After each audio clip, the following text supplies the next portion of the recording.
Assalamualaikum. Halo semuanya. Sebelumnya, perkenalkan, kami dari kelompok 3 MKKF 5 akan menampilkan hasil praktikum fitoremediasi kami. Adapun anggota dari kelompok 3 yaitu Hafiz Lutfi Hidayat, Gea Aprilia, Mega Amalia Putri, Rozani Izatudiana, dan Yusfrilina Aisyah. Pertama yaitu identifikasi masalah. Permasalahan yang terjadi yaitu terjadinya krisis air. Semakin tingginya kebutuhan masyarakat akan air, maka hal tersebut menuntut masyarakat untuk menghabiskan biaya lebih untuk bisa mendapatkan air bersih. Ketersediaan air bersih yang belum merata menjadi isu penting karena mempengaruhi segala aspek kehidupan, mulai dari kesehatan hingga kesejahteraan masyarakat. Kemudian, kami mengajukan solusi, yaitu dengan melakukan fitoremediasi. Fitoremediasi merupakan penanganan dari permasalahan lingkungan dengan menggunakan tanaman guna mengurangi masalah lingkungan tanpa perlu menggali bahan kontaminan dan membuangnya di tempat lain. Kelompok kami memilih solusi fitoremediasi dengan alat saring menggunakan tanaman, upaya menyelamatkan lingkungan dan mengatasi krisis air yang terjadi saat ini. Fitoremediasi. Fitoremediasi memanfaatkan kemampuan pengambilan akar tanaman yang unik dan selektif bersamaan dengan kemampuan penyimpanan atau degradasi translokasi dan bioakumulasi kontaminan dari seluruh tanaman. Sistem makrofita air dapat digunakan secara efektif untuk mengurangi kadar polutan dalam badan air. Peran fitoremediasi. Fitoremediasi berperan sebagai 1. Pengubah zat kontaminan, pencemar atau polutan menjadi kurang atau tidak berbahaya, bahkan menjadi bahan yang berguna secara ekonomi. 2. Sebagai representasi tumbuhan dalam mereduksi polutan. Berikut merupakan skema dari fitoremediasi. Pertama yaitu phytovolatilization, yaitu proses menarik dan transpirasi zat kontaminan oleh tumbuhan dalam bentuk yang telah menjadi larutan terurai.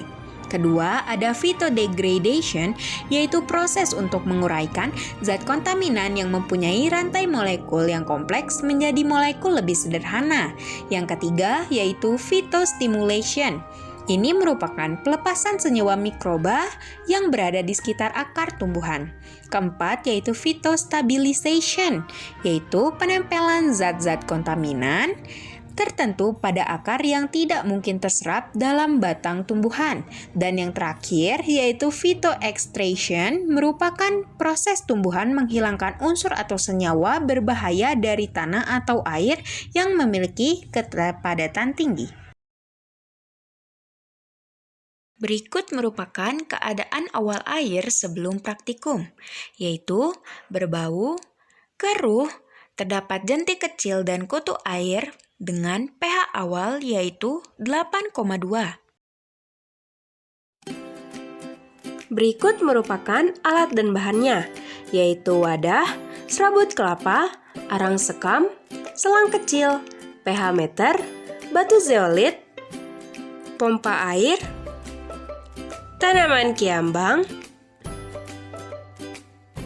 tanaman eceng gondok,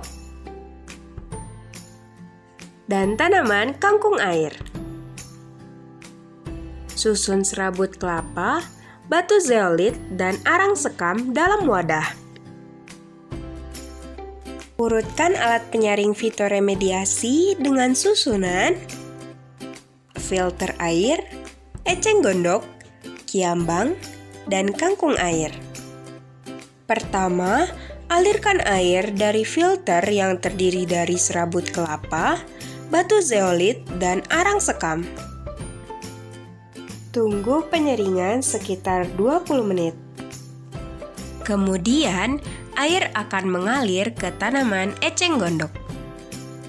Penyaringan di eceng gondok terjadi sekitar 30 menit. Selanjutnya, air akan mengalir ke tanaman kiambang. Penyaringan di kiambang terjadi sekitar 30 menit. Dan pada tahap terakhir, air akan melakukan penyaringan pada tanaman kangkung.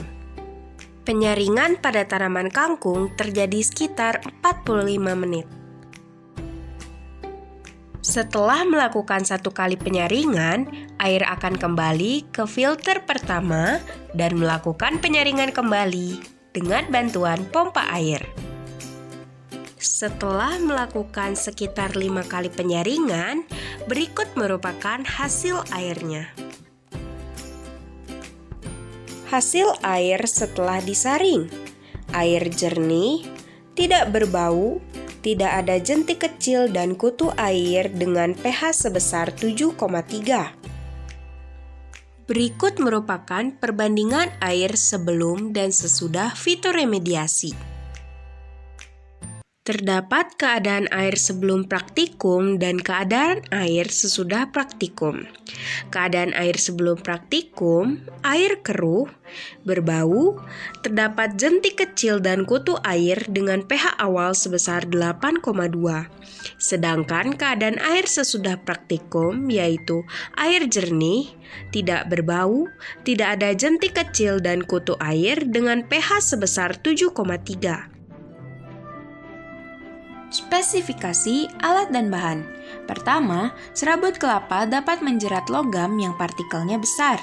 2. Batu zeolit dapat memisahkan polutan padat yang tersuspensi dengan cairan sehingga tingkat kekeruhannya menurun. 3. Arang sekam dapat mengurangi zat berbahaya pada limbah sehingga mampu meningkatkan kualitas air dan pH dapat menjadi normal. 4. Akar eceng gondok menyaring kotoran dan menyerap zat yang terkandung dalam air. 5. Tanaman kiambang dapat menyerap polutan tanpa menghalangi penetrasi cahaya ke perairan. Dan yang terakhir, tanaman kangkung air yang dapat menyerap senyawa ortoposfat dan mengurangi kadar logam berat. Kemudian akan dijelaskan mengenai perbedaan penyerapan pada setiap tanaman. Pertama yaitu tanaman eceng gondok. Kemampuan eceng gondok dalam menyerap polutan akan secara otomatis membersihkan air dari sisa-sisa kotoran dan bahan kimia yang ada pada air. Eceng gondok menyerap polutan menggunakan akarnya yang terdiri dari serabut-serabut halus.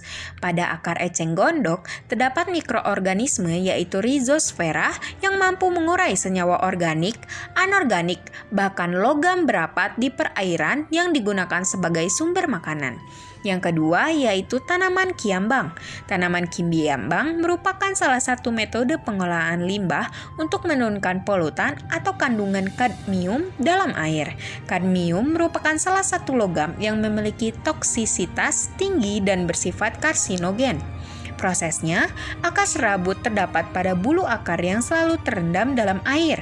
Air limbah yang mengandung logam akan bermuatan positif dan cara untuk mengikat logam tersebut dengan memasukkan objek yang bermuatan negatif.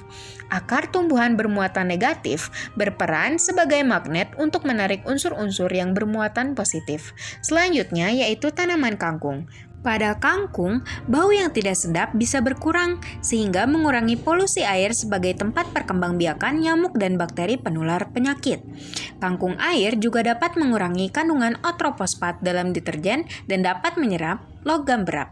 Prosesnya, tanaman kangkung melakukan lokalisasi unsur logam dengan menimbun pada bagian organ akar sebagai langkah antisipasi keracunan oleh unsur logam terhadap sel tumbuhan.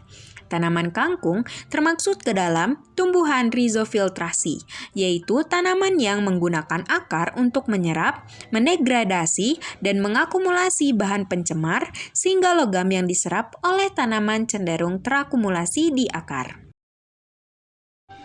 Kesimpulan, fitoremediasi dengan membuat alat saring dapat menjadi solusi untuk mengatasi permasalahan krisis air.